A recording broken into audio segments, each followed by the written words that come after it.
Gloria a Dios. Ese aplauso para mí está muy bien. Gracias, se lo agradezco. ¿Qué tal si le das uno mejor a Dios en esta hermosa mañana? Estaban los profetas de Baal preocupados porque gritaban y gritaban. Y Elías era como nosotros, un poquito burloncito, y que es que su Dios no les escucha. Y gritaban y gritaban. Y Elías, su Dios no les escucha. Está dormido, será. Pero nuestro Dios sí nos escucha. Y usted dirá, entonces, ¿por qué nosotros hacemos tan ruidosa nuestra alabanza? Es para que el mundo sepa que aquí hay un Dios vivo, que sigue haciendo milagros. Tenemos a un Dios vivo, que sigue siendo fiel y que sigue cumpliendo sus promesas. ¿Cuántos dicen amén? Bueno, ya con esa introducción de la pastora, aquellos que no me conocen, mi nombre es Carlos Josué, pero me encanta que me llamen Josué. Si usted quiere ser amigo mío, ya sabe qué nombre usar para referirse a mí. Y le doy gracias a Dios por esta nueva oportunidad y este nuevo privilegio que me da el poder estar acá y compartir de su palabra. No hay nada que me encante, no hay nada que me fascine más que poder compartir de lo que Dios ha hecho en mi vida por medio de la palabra de Dios. ¿Con cuántos Dios ha sido bueno? Amén. ¿Con cuántos Dios ha sido exageradamente bueno? ¿Con cuántos Dios ha sido misericordioso? Ahí los amén empiezan a bajar. Pero en esta sí van a decir todos amén. ¿Con cuántos Dios ha sido fiel? El hecho de que usted esté acá es porque Dios ha sido fiel. Nosotros no le servimos al hombre, le servimos a Dios. Y hay algo que, amada iglesia, no lo tengo aquí escrito, pero me va a explotar en el corazón. Dios no se ha olvidado de ti. Miren, si hay varias personas que yo conozco que llegaron aquí a regañadientes, yo sé que lo último donde quieren estar es acá. Pero ¿sabe por qué están acá? Porque Dios ha sido fiel. Amén. Amada iglesia, quiero invitarte a entrar en materia en el Evangelio de Lucas, capítulo 15, versículo 22. Y vamos a ver quién recuerda la prédica de la semana pasada. Y si tienen sus apuntes allí, porque esta es la continuación, pastora. Esta es la continuación. Usted ya escuchó la parábola del hijo pródigo. Y no me va a creer, pero la semana pasada yo estaba sentado allá atrás y cuando la pastora empezó a hablar de esa parábola, Dios me habló y me dijo, prepárate porque tú vas a dar la continuación. Y a mediados de la semana la pastora me escribió y me dijo, Josué, prepárate que te toca el turno al bate. Y yo le dije, no, pastora, ya lo tengo listo porque ya Dios me preparó. Y esto es parte de entender que cuando Dios habla, el milagro puede ser así, como también puede demorar. Pero lo que sí sé, que nuestros tiempos no son los mismos que los tiempos de Dios. Y yo siempre le pido confirmación a Dios cada vez que voy a hablar. Y precisamente en la oración de esta mañana Dios habló de la familia. Y cuando empecemos a leer el texto se va a dar cuenta el por qué estoy diciendo estas cosas. Evangelio según San Lucas, capítulo 15, versículo 2 en adelante. Y leo a favor de ustedes, ya está en pantalla, dicen amén. Y leemos, dice, pero el padre dijo a su siervo, sacad el mejor vestido y vestidle, y poned un anillo en su mano y calzado en sus pies.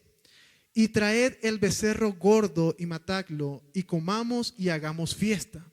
Porque mi hijo muerto era y ha revivido. Se había perdido y es hallado. ¿Y comenzaron a qué? Pero aquí viene lo bueno del asunto. Dice el 25. Y su hijo mayor estaba en el campo, y cuando vino y llegó cerca de la casa, oyó la música y las danzas. Y llamando a uno de los criados, le preguntó qué era aquello. Él le dijo, tu hermano ha venido y tu padre ha hecho matar el becerro gordo, por haberle recibido bueno y sano. Entonces se enojó y no quería entrar. Salió por tanto su padre y le rogaba que entrase. Mas él, respondiendo, dijo al padre: He aquí, tantos años te sirvo, no habiéndote desobedecido jamás, y nunca me has dado ni un cabrito para gozarme con mis amigos. Pero cuando vino tu hijo, que ha consumido tus bienes con rameras, has hecho matar para él el becerro gordo. Él entonces le dijo: Hijo, tú siempre has estado conmigo, y todas mis cosas son tuyas. Mas era necesario hacer fiesta y regocijarnos, porque tu hermano era muerto y ha revivido, se había perdido y es hallado. Quiero invitarte por un minuto nada más que te pongas de pie. Usted va a estar ahí 2 horas sentados, entonces, para que goce la sentada. Y diga conmigo: Señor Jesús, te damos gracias por tu palabra y por tu bendición. Te pedimos, Padre, que esta palabra, Señor, sea como semilla en mi corazón para dar frutos en abundancia. En el nombre de Jesús. Amén y amén. ¿Qué tal si le das un fuerte aplauso a Dios? Y te invito nuevamente que te coloques cómodo. Dile a la persona que está a tu lado: no me vayas a molestar hoy. Te pido muy decentemente, coloca el teléfono en vibrar, porque hoy quiero prestar atención de lo que Dios va a hablar por medio de su... Amén. De los creadores de Vuelve a Casa, para la fecha de enero, estuve predicando acá bajo el título Vuelve a Casa. Yo sabía que muchos no se van a acordar, pero de algo se acuerdan de Vuelve a Casa, si no, lo busca en redes sociales. Llega este título que Dios me dio llamado Conflicto en el Hogar. Y usted dirá: no, pero es que mi familia es perfecta. ¿Cuántas familias perfectas hay aquí? ¿Cuántas familias imperfectas hay aquí? Bueno, pero yo no vengo a hablar de tu imperfección. De un tiempo para acá, Dios me viene inquietando un poco con estos conflictos que están pasando, nada más y nada menos que en el núcleo de nuestra sociedad, de nuestras iglesias, de nuestro trabajo, de nuestro emprendimiento, y es la familia. Y usted dirá: ¿cómo así? Para usted poder formar un trabajo que necesita gente. Si tú tienes un producto y no sabes a quién vendérselo, ¿ese negocio puede prosperar? Entonces tú necesitas gente. Pero ¿la gente de dónde viene? De la familia. Si no hay una familia conformada, ¿sí?, ¿cómo puede subsistir la sociedad? ¿Cómo se puede reproducir la sociedad? Si nosotros decimos: ya no vamos a tener más hijos, ¿cómo va a crecer la sociedad? Entonces la tasa de mortalidad crece y la de natalidad disminuye. Y empecé a encontrar varios factores muy latentes y muy constantes en el núcleo de nuestra sociedad, que era el conflicto emocional e ideológico. ¿Alguna vez usted ha tenido un familiar que dice: yo tengo la razón? ¿Se hace como yo diga? O como los que vieron la película y se le va a caer la cédula de Matilda: yo estoy bien, tú estás mal, yo estoy grande y tú pequeña. Y vivimos en una cultura donde se nos ha enseñado de que somos perfectos, y cuando llegamos a cierta edad, a cierta experiencia, no puedo ser corregido. Y yo no quiero adelantarme, pero ¿acaso vemos eso en nuestro trabajo? Que llega aquel compañero y diga: es que yo tengo 5 años de experiencia y me gradué. Dígame una universidad por allí. En la San Marino. En la Javeriana. Andes. Harvard. Y tú no me vas a enseñar a mí. ¿Lo hemos visto, sí o no? Están callados hoy. ¿Cuántos están en ayuno? Ah, yo sabía que había un motivo por la que estaban callados hoy. ¿Acaso vemos eso en nuestros hogares? Es que mi papá me formó así. Mi mamá me enseñó así. Es que yo hago la arepa de esta manera, no de tu manera, y así se hace. Y empieza a crearse un conflicto. Ahora la pregunta, ¿acaso vemos eso también dentro de la congregación? Le voy a colocar un ejemplo porque creo que vinieron los santos hoy. Pastora, ¿por qué pone a él a predicar si lleva menos tiempo que yo? Yo tengo más tiempo que él. Y yo me estudié la Biblia 5 veces. Y la aplicas a veces también. Porque estamos más pendientes de lo que está haciendo lo demás que lo que estamos haciendo nosotros mismos. Conflicto de hogar. Y hemos dejado que ese conflicto, esa formación que estamos trayendo de nuestros hogares, llevarlo a todas las áreas de nuestras vidas. ¿Alguna vez has escuchado el dicho, es que mi mamá tiene preferencia con mi hermano mayor?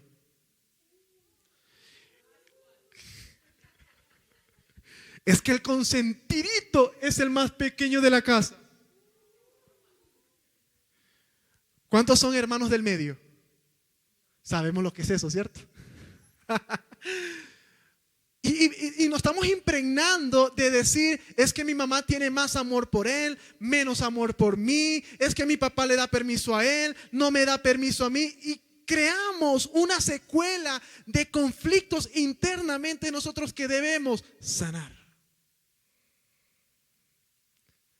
¿Cómo tú quieres que Dios te eleve mucho más alto si tu ego te está estancando? Y dijeron, ay, Josué iba a hablar de algo bonito y salió con esta. Entramos en un nuevo tiempo, iglesia, y yo te quiero preguntar, ¿qué vas a hacer tú? ¿El que se queda sentado criticando o el que se va a levantar a accionar para que este templo se llene? Solamente acá dijeron amén. Este tiempo, no por los pastores, sino por la iglesia de Cristo, necesitamos gente que se levante a predicar la palabra de Dios. Por eso esta mañana cuando Edgardo dijo, vamos a orar para que todos seamos evangelizadores, yo dije, wow. Y si está Edgardo por ahí, que me confirme si yo hablé con él esta semana. No hablé con él esta semana. Entonces estamos viendo que Dios mismo está hablando de que cada uno de nosotros se nos ha dado una porción de su unción para salir a evangelizar. Para salir a hablar de lo que Dios ha hecho en nosotros. Una vez allá en Venezuela, para los que no saben, lo repito, vengo de familia pastoral, mi abuelo pastor, mi papá pastor. Y yo veía que mucha gente criticaba a mi abuelo. Que por qué el pastor Luis predica con el peinado de este lado, ¿por qué mejor no predica con el peinado del otro lado? Y una vez mi abuelo se levantó, mi abuelo era muy soñador y dijo, me voy a comprar unos vagones de tren y me voy a comprar una camioneta. Y todos los líderes, pero usted está loco, pastor, ¿cómo va a gastar las finanzas de la iglesia comprándose algo del diablo? Porque esos carritos lo que ponen música es del diablo. Y mi abuelo, yo tuve una visión de ver a una generación de niños y jóvenes transformados por el Señor. La iglesia en ese entonces, antes de la visión, contábamos con unas 80, 90 personas regularmente. Y de los 10 líderes que había, solamente 2 estaban de acuerdo con él. Los otros 8 eran unos criticadores, pastora, increíbles. Aquí no hay de esos, eso fue allá en Venezuela. Imagínense, mi abuelo compró los 2 vagones. Como él era soldador, los equipó, le puso textos bíblicos, colores, luces. Fue y se compró un parlante y salió a evangelizar sobre todo el barrio. Y salían los padres con los niñitos. Lleven a mi niño, ¿cuánto le tengo que pagar? Es gratis. ¿Y cuántas horas se la llevan? 5 horas, 4 horas en la tarde. 4 horas de descanso, decían los papás. Y gratis. Llévese a los 5 más que tengo allá adentro. Llegamos a tener un congreso de niños y jóvenes aproximadamente de 150, el doble de lo que tenía la iglesia. Llegaban momentos que no daban abasto. La camioneta, le tuvimos que cambiar la caja 3 veces por el peso que le pusimos encima, de la cantidad de niños que estábamos llevando a la iglesia. Imagínense, si usted le llega a los padres de un niño rebelde, te lo quitamos 4 horas, le vamos a dar educación, le vamos a dar de comer y nos los vamos a llevar por 4 horas. ¿Usted qué cree que va a decir esa persona? Es más, aquí tiene por si... Porque muchas veces a veces criticamos el hacer, pero no entendemos el para qué están haciendo los líderes esas cosas. Y mientras los líderes se levantaban, por eso yo entiendo que muchas veces lo que hemos sido llamados al ministerio le huimos porque hemos visto cómo maltratan a los que están aquí al altar. Y una vez mi abuelo los sentó a todos y le dijo, ¿saben? Si ustedes piensan ser lo mejor que yo, aquí tienen el pastorado. ¿Quién quiere recibirlo? Ahí sí nadie quiso decir nada. Porque colocarse los zapatos de un pastor es muy fácil criticarlo, pero es muy difícil colocárselos. Usted no sabe cuántas ronchas tienen los pies de aquellos que han decidido dar su vida por el evangelio. Tengo una amiga muy cercana que actualmente está predicando allá en la frontera iraní. Ella está en el lado turco, en Turquía, valga la redundancia. Y ella a veces me escribe, me dice, Josué, es increíble cómo allá ustedes están sentados en butacas y aquí toca salir corriendo cuando empieza la guerra de una nación con la otra. Niños de 4 o 3 años muriéndose en sus brazos porque no puede llegar comida a sus hogares. Hace unos 2 meses atrás hubo un terremoto increíble en Turquía que devastó literalmente toda una ciudad. ¿Usted sabía eso? Son pocos los que saben esto porque ni siquiera las noticias llegan allá porque son países que están en guerra. Amada iglesia, muchas veces hablamos de más. ¿Cuántos quieren ir al cielo con Dios? ¿Cuántos se quieren morir hoy? Todos quieren ir al cielo, pero muy pocos quieren morir. Muchos quieren la unción, pero muy pocos quieren pasar el proceso para obtener esa unción. Muchos quieren tener la empresa multinacional, pero muy pocos quieren comenzar con el kiosquito, el puestecito. No, porque cuando ya tengo clientes grandes me olvido de los pequeños, decía un amigo mío, usted me tiene olvidado. Porque el que sí está haciendo algo no tiene tiempo para criticar. Hay veces que, Dios mío, yo paso por grosero cuando alguien me viene a hablar mal de un líder. Y yo le digo, hermanos, si usted no sabe ser líder, es mejor que no diga nada porque no sabe las batallas que esa persona está sufriendo. No sabe los problemas, las goteras que él tiene dentro de su casa para que tú estés tratando de chuzar más el techo.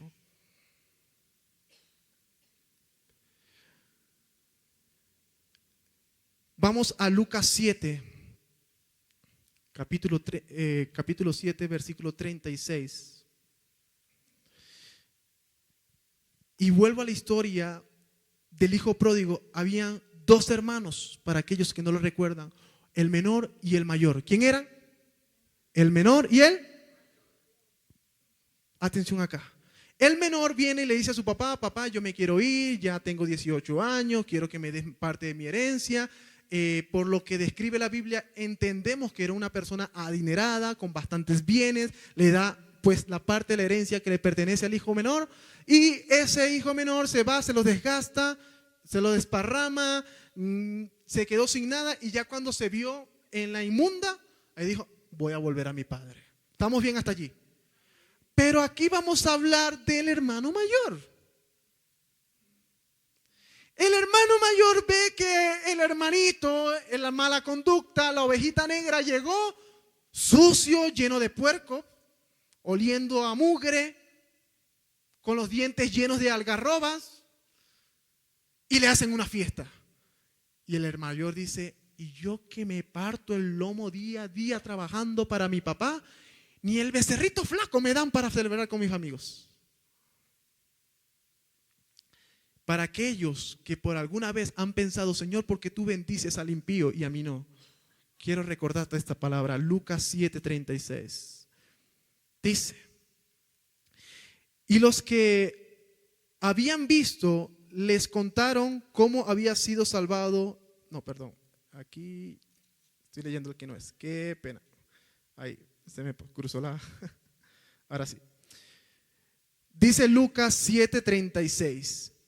Uno de los fariseos rogó a Jesús que comiese con él. Y habiendo entrado en casa del fariseo, se sentó a la mesa. Entonces una mujer de la ciudad, que era pecadora, al saber que Jesús estaba a la mesa en casa del fariseo, trajo un frasco de alabastro con perfume. Y estando detrás de él, a sus pies, llorando, comenzó a regar con lágrimas sus pies y los enjuagaba con sus cabellos y besaba sus pies y los ungía con el perfume. Voy a ponerlos en contexto acá. El trabajo de la prostitución era lo más bajo de la sociedad en aquel entonces. Era lo más horrible en donde podía llegar una mujer dentro del pueblo judío. Y esta mujer, al escuchar que Jesús estaba cerca, dijo, yo voy a pausar acá y yo me voy al encuentro con Jesús. Y mire más adelante lo que pasó. Cuando vio esto, el fariseo que le había convidado, o sea, la persona que había invitado, dijo para sí, si fuera profeta, conociera quién y qué clase de mujer es la que le toca, que es pecadora. ¿Alguna vez has escuchado a alguien así? No, pero es que yo no voy a hablar o compartir con ese familiar que es pecador, ¿no? Que es un bebedor, que es un alcohólico, que es esto y que lo otro y qué tal. Más adelante dice, entonces respondiendo Jesús le dijo, Simón, que era el fariseo, una cosa tengo que decirte. Y él le dijo, di maestro. Un acreedor tenía 2 deudores. El uno le debía 500 denarios y el otro 50. Y no teniendo ellos con qué pagar, perdonó a ambos. Di pues, ¿cuál de ellos le amará más? ¿Cuál creen ustedes? Piénselo, ya le voy a dar la respuesta. Y dice así. Respondió Simón, dijo, pienso aquel a quien perdonó más. Y él le dijo, rectamente has juzgado. Y vuelto a la mujer, dijo a Simón, ¿ves a esta mujer? Entré a tu casa y no me diste agua para mis pies, mas esta ha regado mis pies con sus lágrimas y los ha enjuagado con sus cabellos. No me diste beso, mas esta, desde que entré, no ha cesado de besar mis pies. No ungiste mi cabeza con aceite, mas esta ha ungido con perfume mis pies. Por lo cual te digo que muchos pecados le son perdonados, porque amó mucho. Mas aquel a quien se le perdona poco, poco ama. Muchas veces nos queremos volver o nos queremos colocar en el papel de Dios, a juzgar a la gente. Si llega alguien hoy oliendo a marihuana, tatuado, con la cabeza rapada y se sienta acá, ¿usted cómo lo recibe? No me responda. Eso es lo que hay en tu corazón. Pero nosotros somos agua fresca para aquel que llegue sediento a este lugar. Tú eres el agua fresca para aquel que está necesitando una palabra de Dios. Josué, pero ¿cómo hago eso? ¿Cómo puedo ser ese río, esa conexión de bendición para los demás? Uno de los conflictos más grandes que tuvo Jesús, imagínense, no fue con la gente de afuera, no fue con la gente pecadora. Jesús, cuando vino a esta tierra, se dio cuenta que el conflicto más grande lo encontró dentro de su hogar. Lo encontró dentro de la sinagoga. Lo encontró dentro del templo. ¿Qué eran los fariseos? Eran aquellos que creían tener la razón siempre. Eran aquellos que querían saberlo todo. Eran aquellos que decían, se hacen como yo diga porque yo soy el que sé. Pero esos se fueron de este lugar. Hoy aquí quedaron las personas fieles. Nadie dijo amén. Aplaude si estás dormido. Esa me la enseñó el pastor. Aplaude a Cristo si crees que tú eres fiel. Dios tiene que subsanar, tiene que sanar nuestros corazones, porque Josué, es que a mí me hicieron daño. Josué, es que a mí me molesta lo que hizo esta persona. Josué, es que esa persona no sabe lo que está hablando de mí. ¿Y qué? Mira todas las cosas que hablaron de Jesús y aún así fue hasta lo último a morir por ti y por mí. Yo quisiera saber si alguno de acá está dispuesto a sufrir lo que sufrió Jesús por otra persona. La vara está muy alta. ¿Y cuáles fueron las palabras de Jesús? Perdónalos porque no saben lo que hacen. La palabra de Jesús fue la misma palabra que hemos destinado para este mes, el perdón. Si tú estás acá es porque Jesús te perdonó. Entonces, ¿por qué a veces pensamos que somos más y mejores que los demás? Porque a unos los ven y a otros no. A él lo abrazan y a mí no. A él lo saludan y a mí no. Hermano, mientras estemos pendientes de lo demás, menos hacemos. Menos actuamos. Es impresionante la cantidad de personas que se van de una congregación porque la pastora y el pastor no lo saludó, porque aquel no se tomó una foto con él. Es que a mí no me toman en cuenta. ¿Y tú te has puesto a disposición para que te tomen en cuenta? Necesitamos personas comprometidas primeramente con Dios, que diga, aquí estoy dispuesto a echar esta obra adelante. Veo sillas vacías, mañana las voy a llenar. Si le vas a aplaudir a Dios, apláudele bien. Estamos viviendo en tiempos peligrosos, amada iglesia. Yo a veces me confronto conmigo mismo. Cuando me siento ahí donde está usted, yo digo, uy, qué silla tan cómoda. Y automáticamente me llega el pensamiento de mi amiga allá. Viven en carpas, literalmente en carpas. Sea agradecido por lo que Dios te ha entregado en este lugar. Que esos conflictos de hogar que quizás por cultura lo hemos arrastrado, tenemos que sanarlo. ¿Cuántas personas nuevas hay hoy? Levanten la mano. Ahí usted se da cuenta de la necesidad que hace falta. No, que la pastora se encargue de predicar. Al final es su iglesia. Entonces cuando vayas al cielo y el Señor te pregunte, ¿qué hiciste con el don que puse en ti? ¿Qué vas a decir? ¿Qué le vas a responder? Porque es muy fácil muchas veces criticar. ¿Qué hacer? El hermano mayor de la parábola tipifica a este fariseo. Ahora te pregunto, ¿cuál eres tú? Pero solamente te he dado un solo personaje, ¿cierto?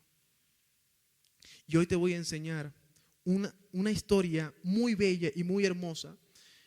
En la prédica anterior, Dios hablaba de dos personajes, de Pedro y del hermano menor de esta parábola del hijo pródigo. Y hoy vamos a utilizar las mismas historias, pero con protagonistas distintos. Vamos a hablar ahora del hermano mayor y del hermano de Pedro. ¿Usted conoció al hermano de Pedro? ¿Cierto? Si les digo que es contaditas las veces que se nombra el nombre del hermano de Pedro. Es más, es tan impopular este personaje que ni siquiera por su nombre se le reconoce, sino que decía fulanito, el hermano de Simón Pedro. Era impopular, no era conocido. Era quizás la persona menos capacitada, quizás era la persona menos vista en la iglesia, el que siempre se sentaba atrás, el que no molesta a nadie, el calladito. Pero hoy se va a dar cuenta lo importante que fue este personaje para que usted y yo estemos aquí.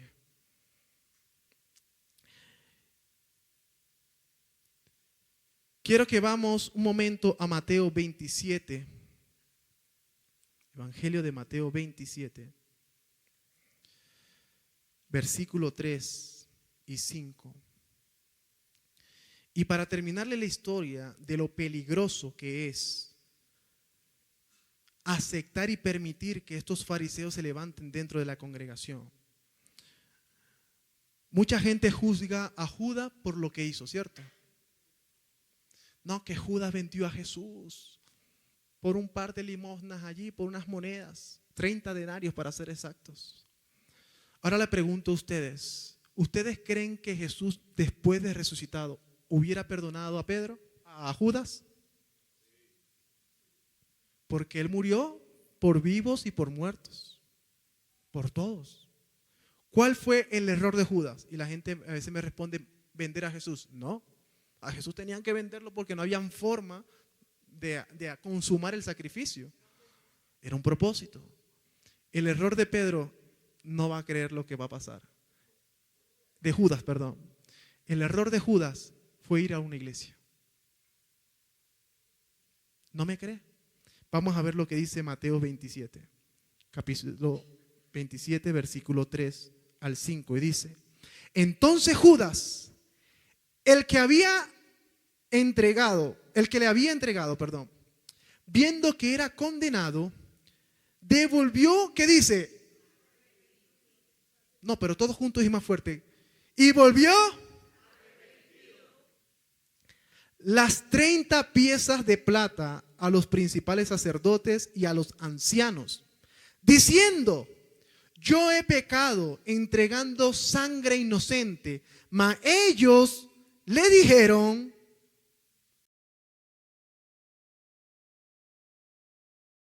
lo arrepentido. No es que fue en acción de paz, fue arrepentido. He pecado, he derramado sangre inocente. Y encontró a un líder que le dijo, ¿qué nos importa a nosotros? Allá tú. Imagínate que usted venga cargado con una situación de casa y encuentre a alguien que le responda así. ¿Usted sigue asistiendo a esa iglesia? Algo que me encanta de Agua Fresca, que desde que yo entro siento la presencia de Dios. Porque siempre hay alguien que te da la mano. Siempre hay alguien que pregunta por ti, ¿cómo estás? ¿Cómo te sientes? Aquí estamos para apoyarte.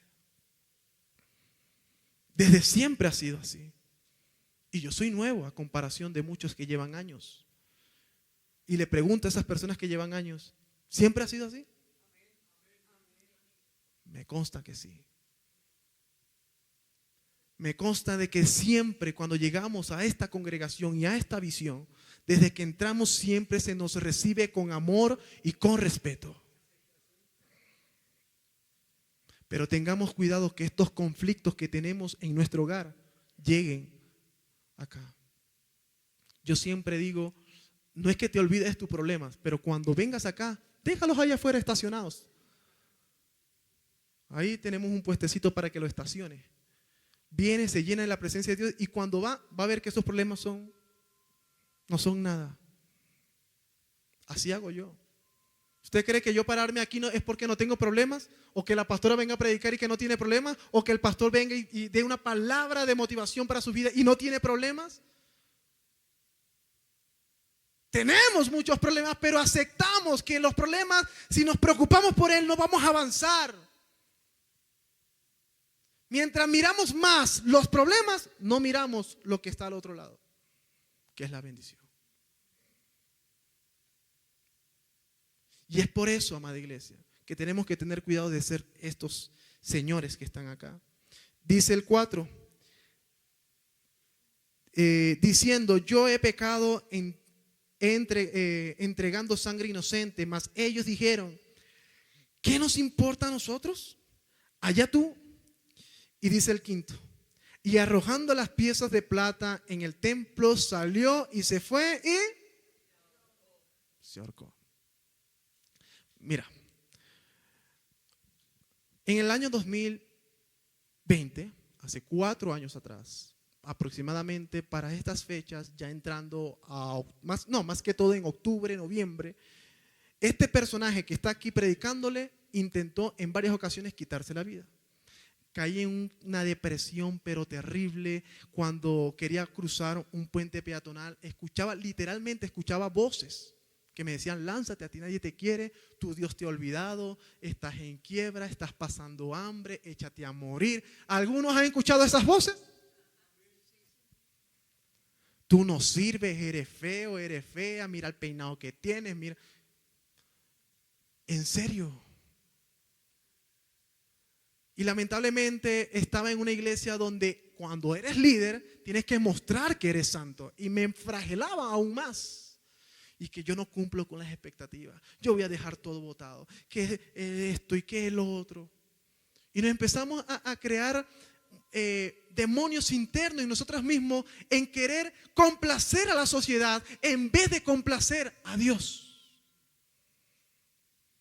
Porque llegamos acá en la iglesia, nos arrodillamos para que todo el mundo me vea. Pero en tu casa, ¿qué estás haciendo entonces? Yo te admiro por arrodillarte acá, pero te voy a admirar más si te estás arrodillando en tu casa. Porque hemos olvidado el hecho del por qué venimos acá. Cuando tú llegas a una iglesia es en busca de restauración, perdón y salvación, ¿cierto? Después de esos pasos, ¿qué vienes? Vas a servir a la iglesia, a Dios por medio de la iglesia. Y la idea es que todos nosotros nos convirtamos en líderes para que así poder recibir la cantidad de personas que vienen. Pero imagínate si viene toda esa cantidad y los únicos líderes son los pastores. ¿Van a poderlos atender a todos? ¿Cuántos se comprometen a decir, yo quiero ser un líder más de Agua Fresca? ¿Ustedes creen que los martes estamos haciendo eso porque nos parece bien? Lo estamos haciendo porque creemos en una generación que se va a levantar para hacer lo que Dios quiere con esta visión. Una de las cosas que a mí más me encanta de este libro, que concentra muy bien el concepto de la batalla interna que tenemos acá.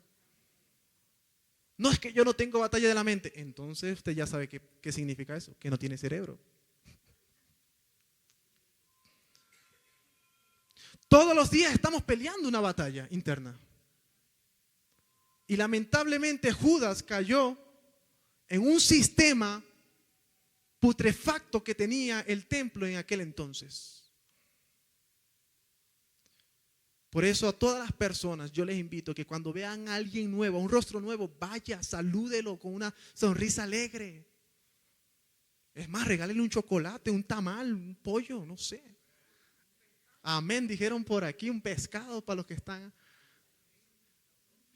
en ayuno arrugaron la cara. Amada iglesia, uno de mis lenguajes del amor es la comida. A mí me gusta mucho hablar por medio de invitar a una persona a comer. ¿Cuántos dicen amén? ¿Quién me va a invitar?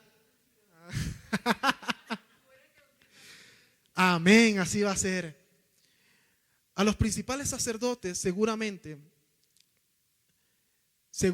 si el hermano menor hubiera ido primero a su hermano en vez que a su padre, también le hubiese pasado lo mismo que a Judas. ¿No se había dado cuenta de eso? Imagínense el hermano menor de la parábola del hijo pródigo caminando a casa como que mejor hablo con mi hermano mayor para ver si calma a mi papá, habla con él, lo procesa. ¿Ustedes se hubiesen imaginado que el hijo pródigo, el menor, hubiera llegado primero a su hermano mayor? Con esa rabia que le tenía, con esa envidia que le tenía. Entonces, ¿qué quiero decir yo con esto, amada iglesia?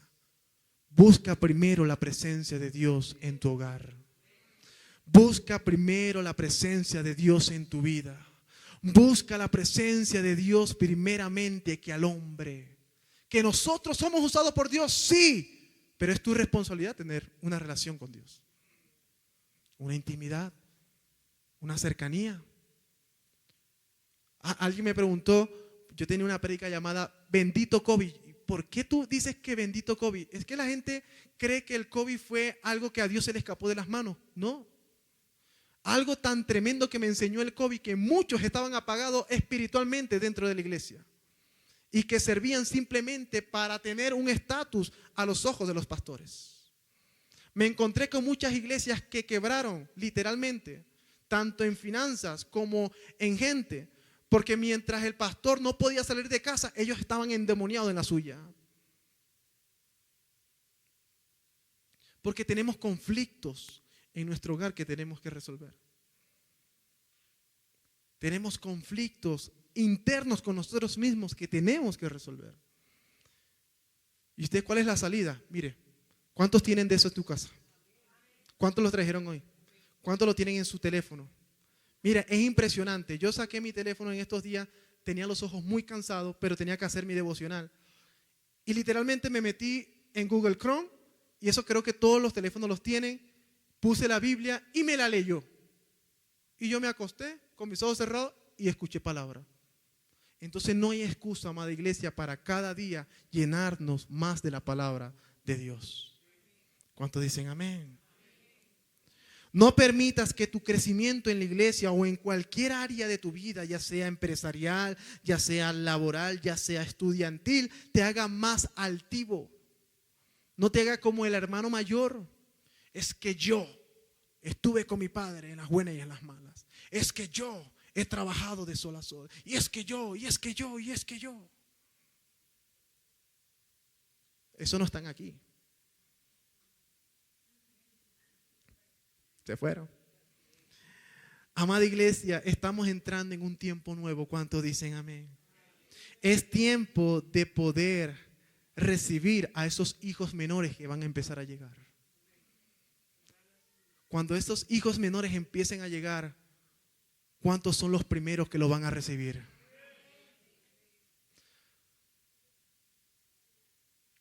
Pero también los motivo a ser como el personaje que les voy a contar a continuación. Y lo que les decía ahorita, ¿alguna vez lo habrán escuchado? Andrés fue uno de los personajes bíblicos de más bajo perfil reconocido en las Escrituras. El no tan aclamado, el poco ejemplar. Quizás en la historia no se le ve una historia impresionante, pero usted va a quedar asombrado lo importante que es ser como Andrés. Y quiero que lo piense. ¿Se acuerdan de la pregunta ahorita? ¿Quién quiere ser tú? ¿El hermano mayor? Y ahora la pregunta es, ¿quieres ser Andrés? ¿Quieres ser como el hermano mayor o quieres ser como Andrés? Pero Josué, tú no me has explicado quién es Andrés. Yo todavía no lo encuentro en la Biblia. Entonces vamos a Juan, Evangelio de Juan, capítulo 1, versículo 35.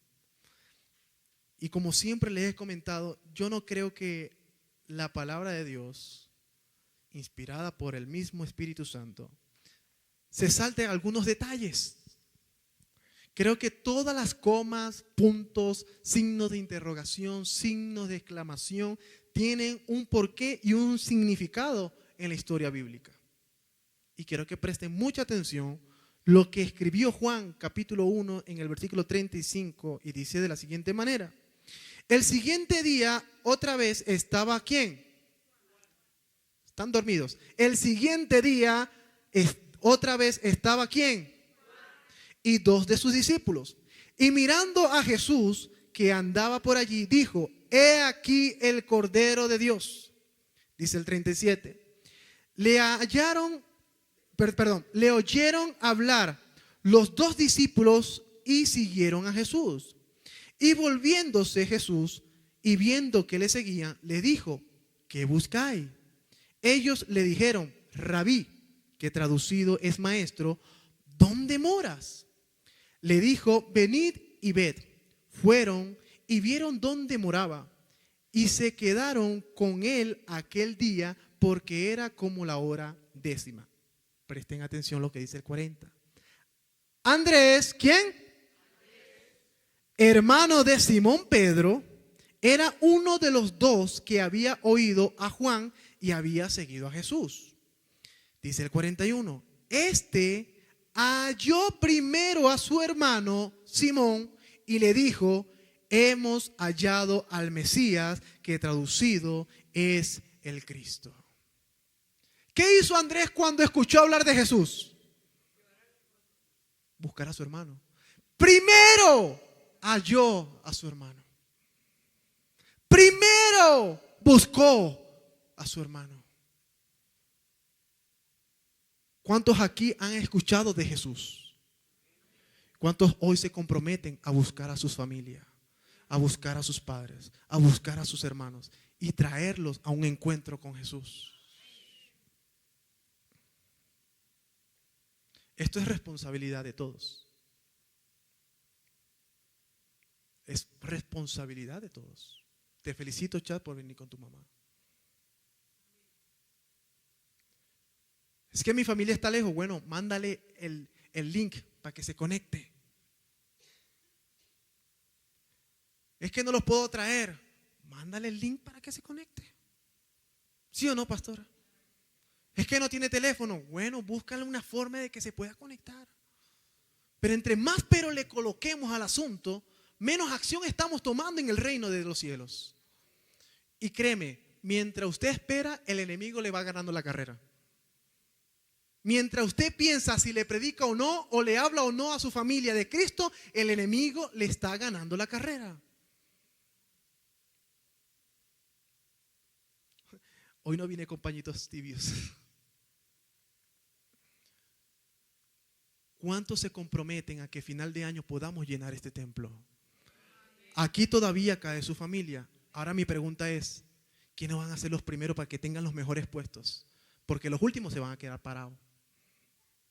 ¿Cierto? O en la nueva sede también se van a quedar parados, porque vamos a crecer en el nombre de Jesús. Muchas veces me he encontrado con gente que quiere ser el Pedro que predique a las 5,000 personas. Es que yo tengo la unción de predicar en los estadios. Es que yo tengo la unción de sanar los enfermos. ¿Y dónde está tu familia? ¿Dónde están tus vecinos? ¿Dónde están los más cercanos a ti? Entonces no me hables de predicarle al mundo y a las naciones mientras tu familia no está siendo predicada por ti. Y les voy a dar un secreto que a mí me golpeó en el estómago y hasta el día de hoy todavía me duele esa patada. Cuando toda mi familia estaba perdida, y ustedes hace poco vieron a mi papá predicar acá, con toda mi familia, mi mamá, mi hermana, mi hermano predicando en la costa, como siempre he dicho. Y ustedes dijeran: Josué tiene una familia ejemplar. Y si le cuento que hace 5 años quise matar a mi papá. 5 años, no estoy hablando de algo así una vida atrás. Hace 5 años, Kelly.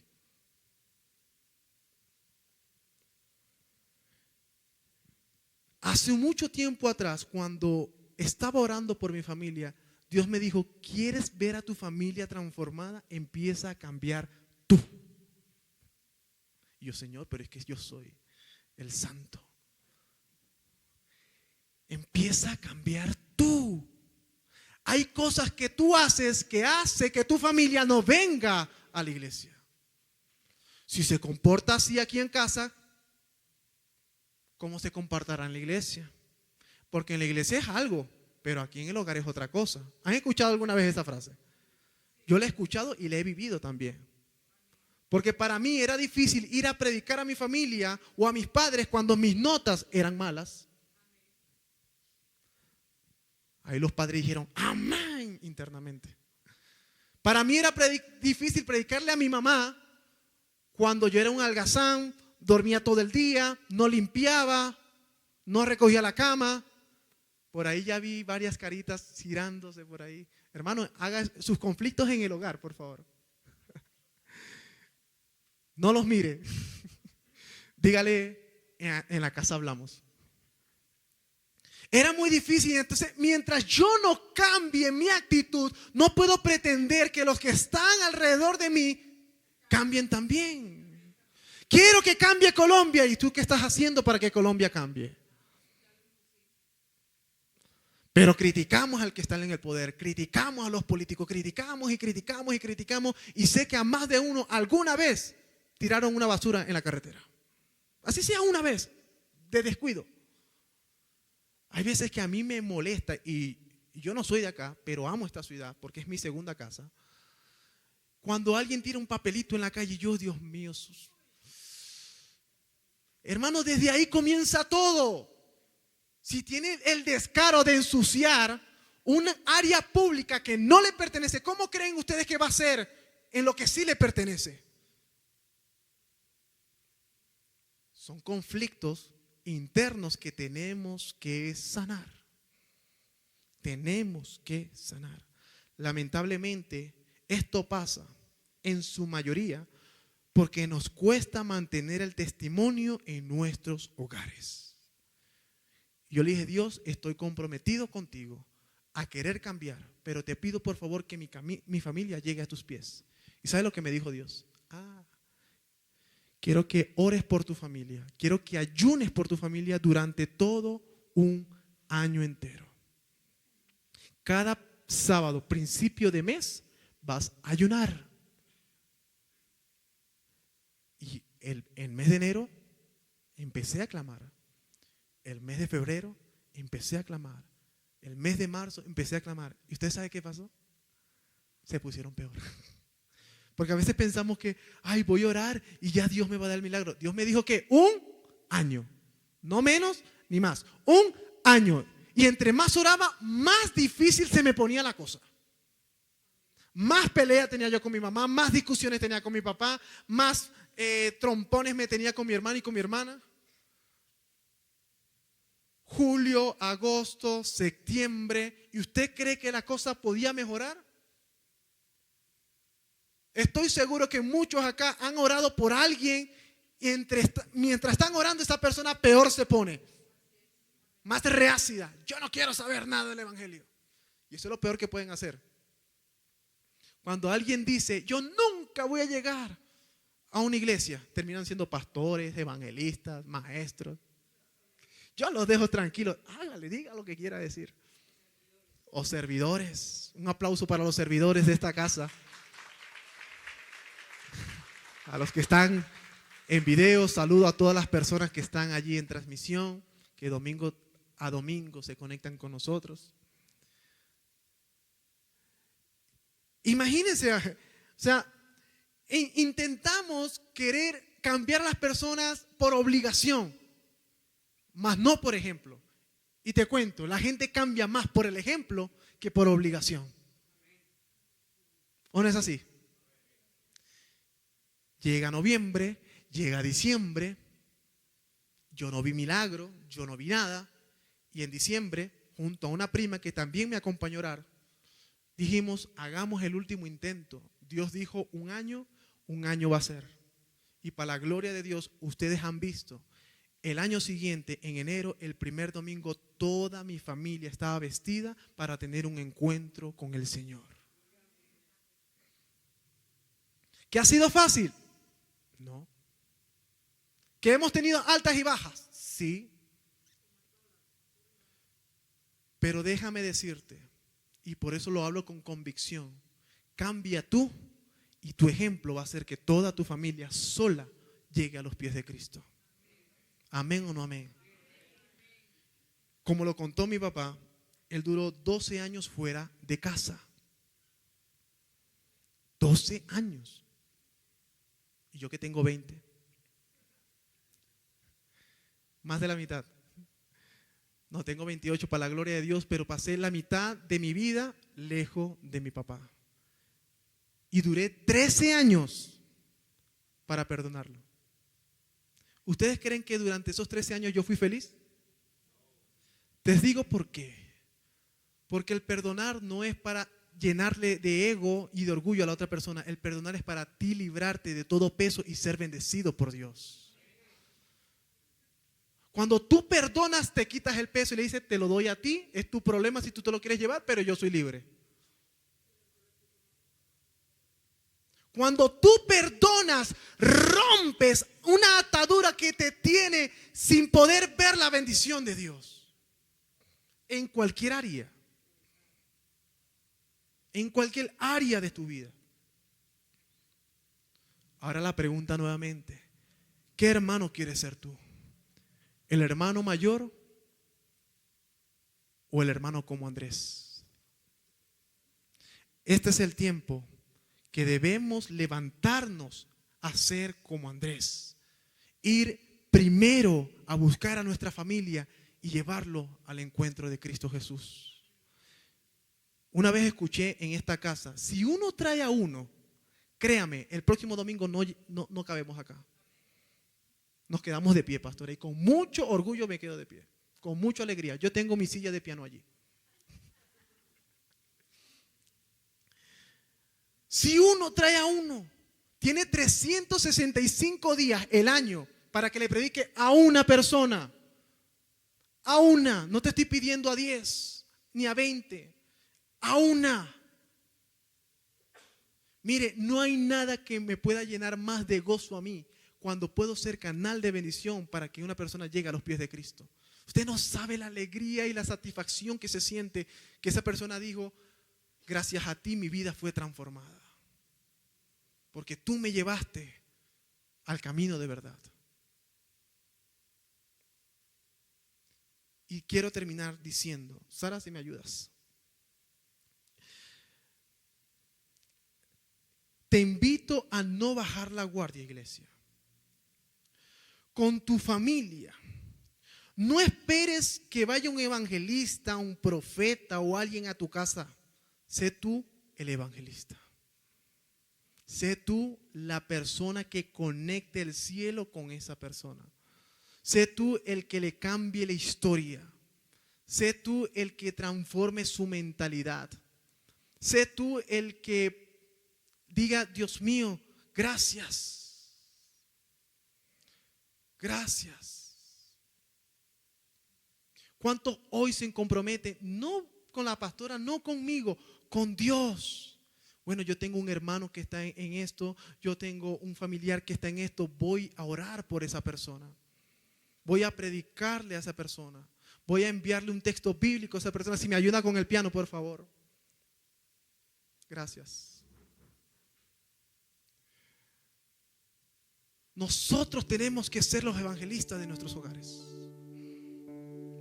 Porque el conflicto más grande que tenemos, que dejamos que el orgullo entre en nuestras vidas y decimos que se pierda él, yo ya estoy salvo. No, ahorita lo cantábamos. Mi casa y yo le serviremos a Jehová. ¿Y tú crees que yo lo canto por cantar? No, yo lo canto porque sé que Dios lo puede hacer. Porque sé que es real. Porque sé que cuando yo permito que Dios entre a mi vida y gobierne en mi vida, lo que está en mi alrededor también van a llegar a los caminos de Cristo. ¿Qué estás esperando? ¿Qué estás esperando? ¿Que tu familia muera? Y que Dios te haya dicho a ti, no al de al lado, a ti que le prediques. Miren, la vida es tan... Hay veces que yo me asombro que una persona recibe un disparo en la cabeza y queda vivo y otra bañándose se muere. ¿Alguien aquí tiene la seguridad de cuándo se va a morir? Aún con más razón tenemos que estar dispuestos a hacer la voluntad de Dios. Y desde un principio la voluntad de Dios es que siempre tuviéramos una conexión con el Padre. Siempre. El diseño original de Adán y Eva no solamente fue crear porque Dios le dio por crear al ser humano, no. Es que tuviéramos una conexión con Él. Bienaventurado aquel que le busca sin aún verlo. ¿Cuántos son aventurados? Tú eres bendecido, iglesia. Miren, la salvación no era para nosotros, era para el pueblo de Dios. Todos nosotros éramos extranjeros, éramos dispersos de la gracia. Pero hubo un hombre, un centurión, declara la palabra, romano, que fue, le dijo: Jesús. Mandó a su criado y le dijo: ve a buscar a ese Jesús que sana. Ve a buscar a ese Jesús que salva. Y dile que mi hija está agonizando. ¿Se sabe la historia? Porque esa no es. Dice: mi siervo está agonizando. Era un hombre de autoridad que tenía personal bajo su tutela. Y quiero que entienda esto porque es muy importante. Una persona que tiene autoridad sabe someterse a otra autoridad. Tú, para ejercer autoridad, tienes que sujetarte a una autoridad. Cuando tú te sujetas a los pastores, porque los pastores están sujetos a la autoridad celestial. Por eso, autoridad. Y dice en las escrituras que este hombre mandó a su siervo, al criado, a buscar al encuentro con Jesús. Y cuando Jesús venía, este hombre lo vio por la ventana y le dijo: ve y sal corriendo y que Jesús no se acerque a esta casa, porque yo soy un pecador, yo soy un inmundo, yo soy un romano. Yo no puedo aceptar que ese Jesús entre a mi casa, porque yo no soy digno de que Jesús entre a mi casa. Y muchas veces nos pasa así. Y ahí se crea una famosa palabra, porque cuando Jesús escuchó esto, Jesús le dijo: ni aún en mi pueblo Israel he hallado tanta fe como la que encontré en este hombre.